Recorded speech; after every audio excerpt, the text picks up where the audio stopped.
तर शेतकरी मित्रांनो, आपला व्यवसाय आणि आपलं घर एकाच ठिकाणी असल्यामुळे आपल्या ज्या शेतीच्या उत्पन्नात आहे ती भरघोस वाढ होऊ शकते. तर हे बघू शकता आपल्या भागामध्ये या शेतकऱ्यांनी वर राहण्यासाठी घर आणि खाली म्हशींचा गोठा कशा प्रकारे नियोजन केलेलं आहे हे आपण त्यांच्याकडून जाणून घ्यावं. तर मला सांगा मग, आता हे जे गोठा बनवला, ही संकल्पना तुम्हाला कशी काय आली बुवा खाली गोठा करायचा वरी घर? नाही, आपल्याला गावात जागा कमी असल्यामुळं राहायला शेतात यायचंच होतं. मग राहायला जर खाली बांधलं तर बाजूला शेड बांधाय पैसे लागतच होते ना डबल. हो.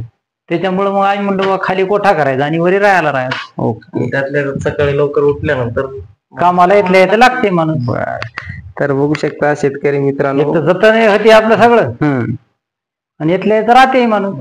तर अशा प्रकारे वरी घर आणि खाली जर गोठा केला तर सगळं नियोजन आपल्याला जागेवर जनावरांची देखरेख होऊ शकते.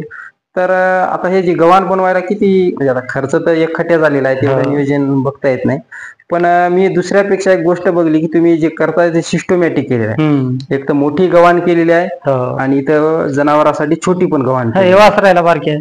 वासराला आहे की नाही, म्हणजे तुमचं टॉपचं नियोजन केलं तुम्ही. मी बरेच गोटे पाहिले ते एक तर मोठ्या गव्हाणी राहतात आणि अशा म्हणजे पुढचं नियोजन असते छोट्या गव्हाणी करायच्या. आणि मधून नाली केली मुत्तू झाडा इकडे आणि तिकडे आपल्या शेतात जाते डायरेक्ट आहे की नाही. तर बघू शकता शेतकरी मित्रांनो, अशा प्रकारे तुम्ही तुमचं नियोजन असेल तर तुम्ही करू शकता. आणि वर पण बघू शकता साऊंड सिस्टीम पण लावलेली आहे.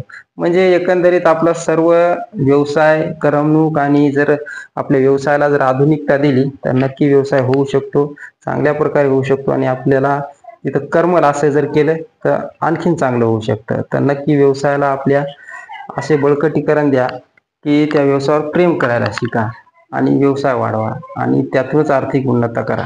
एवढंच बोलतो. आपल्या चॅनलला सबस्क्राईब, लाईक करा आणि फेसबुक पेजला फॉलो करा. जय जवान जय किसान.